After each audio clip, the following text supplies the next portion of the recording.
مکتب کا نام بھی ہمارے یاد نہیں ہے، انہوں نے مکتب میں تعلیم حاصل کی ہے۔ معلم رسول اللہ متعلم صحابہ اکرام ہوا کرتے تھے، اور اس مکتب سے نکلنے والے صحابہ اگر معافی کو پسند کرنے والے ہوئے ہیں تو انہی مکتبوں سے نکلنے والے صحابہ نے اپنی جانوروں کے اوپر بھی حکومت قائم کی ہے۔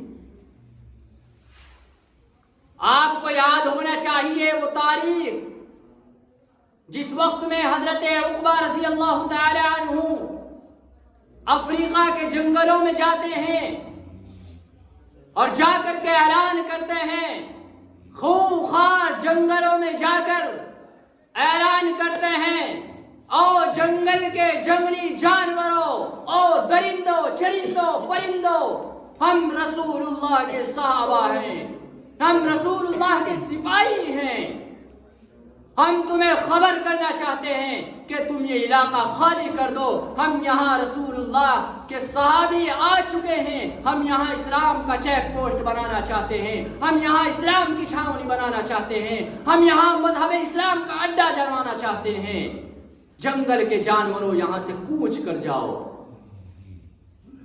جانور، تاریخ گواہ ہے کہ صحابی رسول کی وہ پکار سننے کے بعد جنگل کے تمام جنگلی جانوروں نے جنگل کے جنگل خالی کر دیے، جنگلوں کے اوپر راج کیا، جانوروں کے اوپر راج کیا۔ اور اگر آپ یوں سوچ رہے ہوں گے کہ جانور تو سمجھدار ہوتے ہیں،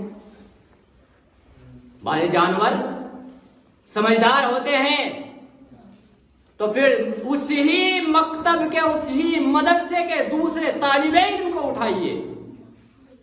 حضرت سعد بن ابی وقاص رضی اللہ تعالی عنہ جب عراق کو فتح کر کے لوٹتے ہیں، راستے میں دیکھتے ہیں کہ مدائن پڑتا ہے، خبر ملتی ہے کہ مدائن کے لوگ وہاں پر اللہ کے ماننے والوں کے اوپر ظلم کر رہے ہیں، اللہ کی نافرمانی کرنے پر لوگوں کو مجبور کیا جا رہا ہے۔ حضرت سعد فرماتے ہیں اپنے لشکر سے، اپنے صحابیوں سے، اپنے فوجیوں سے، اپنے سپہ سالاروں سے کہ اے میرے فوجیوں، کیا ارادہ ہے؟ یہ مدائنی لوگ اللہ کے بندوں کو اللہ کی عبادت نہ کرنے کے اوپر مجبور کر رہے ہیں، کیا چاہتے ہو؟ کیا ارادہ ہے؟ ہم چاہتے ہیں کہ دو ہاتھ ان سے بھی کرتے چلے، عراق فتح کر کے لوٹ رہے ہیں۔ تاریخ میں آتا ہے کہ تمام کے تمام فوجیوں نے، تمام کے تمام ساتھیوں نے بیک آواز کہتے ہیں کہ اے امیر المؤمنین، اے امیر جیش، آپ جیسا کہتے ہیں ہم ویسا کرتے ہیں، آپ جو کہیں گے ہم کریں گے، آپ حکم کریں، آپ جو چاہیں ہم کرنے کو تیار ہیں۔ حضرت سعد ابن ابی وقاص رضی اللہ تعالی عنہ سمندر کے کنارے پر آتے ہیں، دریا کے کنارے پر آتے ہیں، چونکہ مدائن کے بیچ میں اور حضرات صحابہ اکرام کے بیچ میں ایک دریا حائل ہو جاتا ہے، آگے مدائن ہے، ادھر صحابہ ہے، بیچ میں سمندر ہے، دریا ہے۔ حضرت سعد بن ابی وقاص رضی اللہ تعالی عنہ سمندر کو مخاطب کر کے فرماتے ہیں، وہاں حضرت عقبہ نے جنگل کے جانوروں کو مخاطب کیا، یہاں بے زبان دریا کو حضرت سعد بن ابی وقاص رضی اللہ تعالیٰ عنہ خطاب کر کے کہتے ہیں، او دریا، او سمندر، کان کھول کر سن لے، ہم رسول اللہ کے صحابہ ہیں، ہم رسول اللہ کے فوجی ہیں، ہم مدائن میں جانا چاہتے ہیں، مدائنی لوگ اللہ کے بندوں کو پریشان کر رہے ہیں، اگر تو نے ہمارا راستہ روکنے کی کوشش کی تو کل قیامت کا دن ہوگا، محمد الرسول اللہ اس عدالت میں موجود ہوں گے، اللہ کی عدالت ہوگی، ہم وہاں موجود ہوں گے، تیرا گریبان ہوگا، ہمارے ہاتھ ہوں گے، تجھ سے سوال ہوگا کہ تو نے میرے صحابہ کا راستہ کیوں روکا۔ تاریخ میں آتا ہے کہ حضرات صحابہ اکرام نے اور صحابہ اکرام کے لشکر میں یہ بھی بتاتا چلوں کہ اسلام کے فوجیوں میں، اسلام کے چیف ان کمانڈر میں کمانڈر آگے ہوتا ہے، فوجی پیچھے ہوتے ہیں، اور آج کی اس سلطنت میں فوجی کمانڈر پیچھے ہوتے ہیں، فوجی آگے ہوتے ہیں. لیکن مذہب اسلام میں کمانڈر آگے ہوتا ہے، فوجی پیچھے ہوتا ہے. حضرت سعد بن ابی وقاص رضی اللہ تعالیٰ عنہ نے سب سے پہلے اپنا گھوڑا ڈالا، اور تاریخ گواہ ہے کہ حضرات صحابہ اکرام سمندر کو عبور کرتے ہوئے پار ہو جاتے ہیں. اتنے ہمت نہیں ہوتی سمندر کی کہ ان کا راستہ روکنے کی کوشش کرے. یہ کہاں سے ملا؟ یہ اس مکتب سے ملی، وہ تعلیم، وہ ایمان، وہ یقین یہ رسول اللہ صلی اللہ علیہ وسلم کے پاس سے ملی. آپ کے پاس سے اخلاق بھی ملے، آپ کے پاس سے کردار بھی ملا، آپ کے پاس سے تجارتیں کرنے کی جو سہولیات ہیں وہ بھی ملی، تجارتیں کرنے کی جو تمیز ہے وہ بھی ملی، بزنس کرنے کی جو تمیز ہے وہ بھی ملی. آپ کو ہر چیز کی تعلیم ملی، کیسے چلنا ہے، کیسے پہننا ہے، کیسے کھانا ہے، کیسے دوڑنا ہے، کیسے رہنا ہے. اور اخلاق کی میں بات کر رہا ہوں. اخلاق کے تعلق سے میں آپ کو بتا دوں کہ اخلاق اس چیز کا نام نہیں ہے کہ ہم باہر کسی سے ملے تو مسکراہٹ ہونٹوں پر ہے، اور گھر میں بیوی صاحبہ کے پاس گئے تو چہرہ سرخ ہے، آنکھیں گھور رہی ہے بیوی کی طرف کو. یہ اخلاق نہیں. ایک حدیث میں اللہ کے نبی صلی اللہ علیہ وسلم کا ارشاد ہے کہ تم میں سب سے بہتر انسان وہ ہے جو اپنے گھر والوں کے لیے سب سے بہتر ہے. مطلب کیا ہے؟ کہ اخلاق میں یہ شمار نہیں ہے کہ آپ اگر کسی سے باہر ملاقات کرتے ہیں تو آپ کے ہونٹوں پر مسکراہٹ بھی ہے، بشاشت بھی ہے، حساست بھی ہے، آپ مسکرا رہے ہیں، آپ خوش نظر آ رہے ہیں، اور آپ گھر میں جاتے ہیں تو ماں کے ساتھ کلام نہیں، باپ کے ساتھ کلام نہیں، بیوی کے ساتھ کلام نہیں، بھائی کے ساتھ کلام نہیں، بہن کے ساتھ کلام نہیں، پڑوسی کے ساتھ کلام نہیں. یہ کون سا اخلاق ہوا؟ اس چیز کا نام اخلاق نہیں. اخلاق ہے کہ اپنے گھر والوں کے ساتھ بھی وہی اخلاق پیش کرے جو باہر کر کے آیا ہے، وہی تبسم، وہی مسکراہٹ اپنی بیوی کے ساتھ بھی ہونی چاہیے، وہی تبسم، وہی مسکراہٹ اپنے والدین کے ساتھ بھی ہونی چاہیے، وہی اخلاق ایک مسلمان کے ساتھ ہونے چاہیے، وہی اخلاق اپنے گھر کے اندر ہونے چاہیے. یہ نہیں کہ گھر کے اندر کچھ اور ہے اور باہر کچھ اور ہے. ان الدین عند اللہ الاسلام. دین کے اندر مکمل داخل ہو جاؤ. یا ایھا الذین آمنوا لا تدخلوا فی السلم کافہ. اے مسلمانوں، دین کے اندر پورے کے پورے داخل ہو جاؤ. کس طرح سے ہوگے بھائی؟ یہ چیزیں تو پکڑنی پڑے گی. آج ہمارے نوجوان جو ہر قوم کا آنے والا مستقبل ہوا کرتا ہے، جن کے کندھوں پر آنے والے سمے کی باغ دوڑ ہوا کرتی ہے، اس نوجوان کو دیکھ لیجیے ہمارا کتنی غفلت میں ہے، کتنی غفلت میں ہے. تاریخوں کے اندر یہ آتا ہے کہ جب ہندوستان کے اندر مغلوں کی حکومت ہوا کرتی تھی تو مغلوں کے اندر بعض لوگ ایسے گزرے ہیں کہ جو رات کی تنہائی کو غنیمت سمجھتے ہوئے شعر و شاعری کا پروگرام منعقد کرواتے تھے، غزلوں کا پروگرام منعقد کرواتے تھے، گانے بجانے کا پروگرام منعقد کرواتے تھے، اور پوری رات اس میں مشغول ہوتے تھے، اور صبح فجر کی اذان کا وقت قریب ہوتا تھا اور مغل سلطنت کی مستقبلیہ قوم، ان کا مستقبل، ان کا بھوشیہ، ان کا آنے والا کل اس وقت میں بستر پر جا کر لیٹتا تھا، اور انگریز اس وقت میں اٹھ کر کے ورزش کرتا تھا. کیسے نہ جاتے انگریز کے ہاتھ میں باغ؟ بولے ایمانداری سے. آج بھی مسلمانوں کا وہی حال ہے. ہمارے نوجوان 12 بجے جا کر کے بستر پر پڑ رہے ہیں، غیروں کے نوجوان جو تیاری کر رہے ہیں وہ صبح 4 بجے روڈوں پر ملتے ہیں. ہم اس وقت میں سو رہے ہیں، وہ اس وقت میں اٹھ رہے ہیں. آپ خود فیصلہ کر لیجئے کہ چابی کس کے ہاتھ میں جائے گی. تو جو ہمارے آنے والی نسل ہے، ہمارے آنے والا مستقبل ہے، آنے والا کل ہے، آنے والا بھوشیہ ہے، اس کو کیوں برباد کر رہا ہے مسلمان؟ اور جتنے یہاں بڑے بزرگ بیٹھے ہیں، جو ماں باپ بیٹھے ہیں، جن کے اولاد ہیں، میں ان سے خاص طور سے یہ باتیں کہنا چاہتا ہوں. اس واقعے کے ذریعے سے میں سمجھانا چاہتا ہوں کہ ایک مرتبہ ایک ڈاکو کو جب عدالت میں لایا گیا تو اس ڈاکو کو پھانسی کا حکم ہو گیا. سزا جو بولی وہ پھانسی کی بولی. تو جب اس سے آخری خواہش پوچھی گئی کہ آپ کی آخری خواہش کیا ہے، تو اس نے کہا کہ میں اپنی ماں سے ملنا چاہتا ہوں.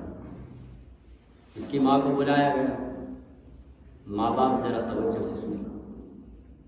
اس کی ماں کو بلایا گیا. جب ماں کو بلایا گیا تو وہ شخص، وہ ڈاکو، وہ چور، وہ بدماش ماں کے آتے ہی فوراً ماں کے کان اپنے دانتوں کے نیچے چبانا شروع کر دیتا ہے. لوگ دیکھ کر تعجب میں مبتلا ہو جاتے ہیں کہ یہ تماشا کیا ہے. لوگ سمجھ رہے تھے کہ آخری وقت میں اپنی ماں کا دیدار کرنا چاہتا ہے، آخری وقت میں اپنی ماں سے ملاقات کرنا چاہتا ہے، اپنی ماں کا آشیرواد لینا چاہتا ہے، اپنی ماں کا اپنے سر پر ہاتھ رکھوانا چاہتا ہے، ماں کی دعائیں لینا چاہتا ہے. لیکن جب لوگوں نے وہ منظر دیکھا ہے کہ کان کو پکڑ کر وہ ڈاکو چبا رہا ہے دانتوں کے نیچے، بمشکل تمام اس مجمع نے اس کی ماں کو اس سے جدا کیا اور پوچھا کہ آپ نے ایسا کیوں کیا؟ فرمایا، وہ ڈاکو کہتا ہے کہ آج اگر مجھے پھانسی کی سزا ہوئی ہے، آج میں اگر عدالت تک پہنچا ہوں، آج اگر میں اس مقام تک پہنچا ہوں تو اس کی ذمہ دار میری ماں ہے. کیوں ہے؟ ماں کے اندر تو ممتا کا ساگر ہوتا ہے، ماں کے اندر تو ممتا کا طوفان بھڑکتا ہے. یہ سچائی ہے، یہ سچائی ہے کہ ماں کے اندر ممتا کا ساگر ہوتا ہے. لیکن آج کی مائیں، اگر میری ماں، میری بہن میری آواز کو سن رہی ہو تو آج اپنے پلے میں گانٹھ باندھے گی انشاءاللہ تعالی کہ اپنے بچوں کی، اپنے آنے والے مستقبل کی ہمیں پرورش کس طرح کرنی ہے. ہمیں آنے والے مستقبل کو برباد نہیں کرنا ہے، ہمیں آنے والے کل کو ختم نہیں کرنا ہے. جب پوچھا جاتا ہے کہ آپ نے ایسا کیوں کیا، فرمایا کہ ان تمام کارگزاری کی ذمہ دار میری ماں ہے. وہ اس لیے کہ جب میں بچپن میں چھوٹا سا ہوا کرتا تھا تو میں نے اپنے پڑوسی کے یہاں ایک مرتبہ چوری کی تھی، اور جب میں نے چوری کی، میں گھر آیا، میں نے اپنی ماں کو بتایا، وہ پڑوسی میرے پیچھے آیا، آ کر کے میری ماں سے اس کی لڑائی ہوئی. میری ماں نے اس وقت میں مجھے اپنی گود کے پیچھے لگو لیا اور اس پڑوسی کو گالیاں دی، الٹی اس کو برا بھلا کہا. بجائے اس کے کہ مجھ کو ڈانٹا جاتا، مجھ کو سمجھایا جاتا، پیٹا جاتا، میری ماں نے بدتمیزی کی میرے پڑوسی کے ساتھ، اور میرا اس وقت میں حوصلہ کھلا، مجھے موقع ملا. میں نے اس سے بعد میں چوریاں بھی کی، میں نے ڈاکے بھی ڈالے، میں نے زنا بھی کی، میں نے بدمعاشی بھی کی، اور آج میں کرتے کرتے اس مقام تک پہنچ گیا ہوں. کاش اگر اس وقت میں میرے منہ پر تماشا مار دیا ہوتا، مجھے سمجھا دیا جاتا ہوتا، مجھے ڈپٹ دیا ہوتا، تو آج میں یہاں تک نہ پہنچتا. بتائیے سچائی ہے کہ چھوٹے سے بچے ہوتے ہیں، 5 سال کے، 10 سال کے، والد اور والدین، ماں اور باپ ان کی غلطیوں کو نظر انداز کرتے ہیں، اگنور کرتے ہیں، یہ سمجھ کر کے یہ بچہ ہے، حالانکہ وہ ٹیپ ریکارڈ ہے.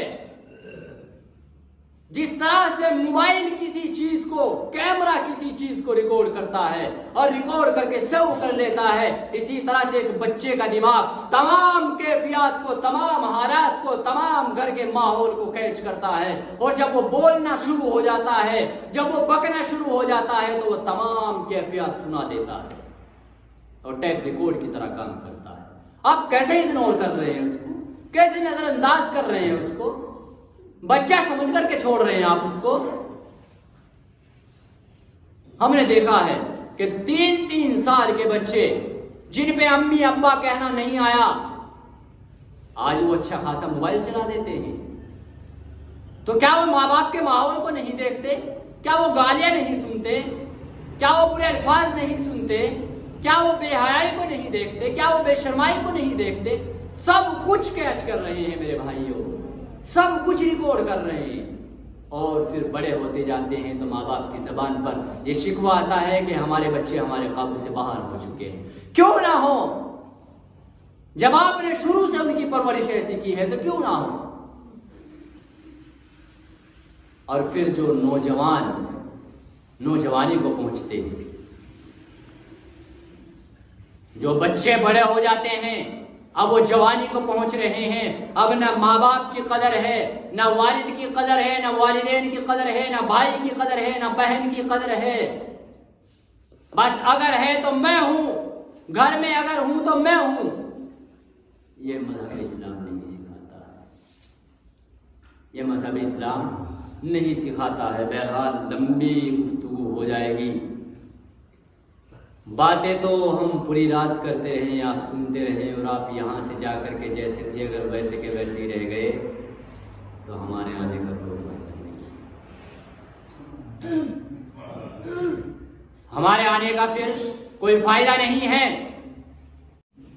تو میرے بھائیوں اپنے حالات کو سمجھو، یہاں چیخنے چلانے سے اور 2 گھنٹے بولنے سے اگر یہ باتیں عمل میں نہیں لائی گئی تو کوئی فائدہ ہونے والا نہیں ہے۔ آج مسجدوں کا حال دیکھ لو، آج مسجدوں کا حال دیکھ لو کہ مسجدوں میں نمازی کتنے ہیں۔ ایمانداری سے وہ بات بتا دیجئے مجھے کہ کچی تھی مسجدیں، پکے تھے نمازی۔ پکی ہیں مسجدیں، کچے ہیں، بولو کچے ہیں نمازی۔ وہ مثال پوری ہو رہی کہ نہیں ہو رہی؟ یہ حقیقت ہے۔ مسجد تو ہمیں وہ گھر ملا ہوا ہے، اللہ کی قسم اگر اس کی اہمیت کو، اس کی فضیلت کو اگر آپ سمجھ گئے تو کبھی مسجد کا دامن چھوڑنے والے نہیں ہو۔ اللہ کے نبی صلی اللہ علیہ وسلم 13 سال مدینہ کی مسجد میں رہے ہیں۔ جب آپ مدینہ المنورہ کے اندر آئے ہیں تو سب سے پہلے آپ نے بلڈنگ نہیں ٹھوکی ہے، آپ نے اپنی جھوپڑیاں نہیں ڈالی ہے، آپ نے اگر سب سے پہلے کوئی گھر بنایا ہے تو مسجد تعمیر کرائی ہے۔ اور حدیث شریف کے اندر، بخاری شریف کی روایت میں آتا ہے کہ دنیا میں سب سے اچھی جگہ، ایک مرتبہ یہودیوں نے سوال کیا، یا رسول اللہ دنیا کی سب سے اچھی اور سب سے بری جگہ بتا دیجئے۔ اللہ کے نبی صلی اللہ علیہ وسلم خاموش ہیں۔ جبرائیل علیہ السلام تشریف لائے، اللہ کے نبی نے فرمایا جبرائیل آج مجھ سے سوال ہوا ہے کہ دنیا میں سب سے اچھی جگہ اور سب سے بری جگہ کون سی ہے؟ حضرت جبرائیل فرماتے ہیں کہ اللہ کے حبیب مجھے بھی معلوم نہیں ہے، معلوم کر کے بتاؤ۔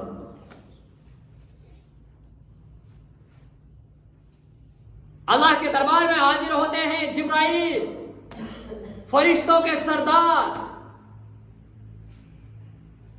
عرض کرتے ہیں الہ العالمین آپ کے محبوب نے معلوم کیا ہے کہ دنیا میں سب سے بری جگہ اور سب سے اچھی جگہ کون سی ہے؟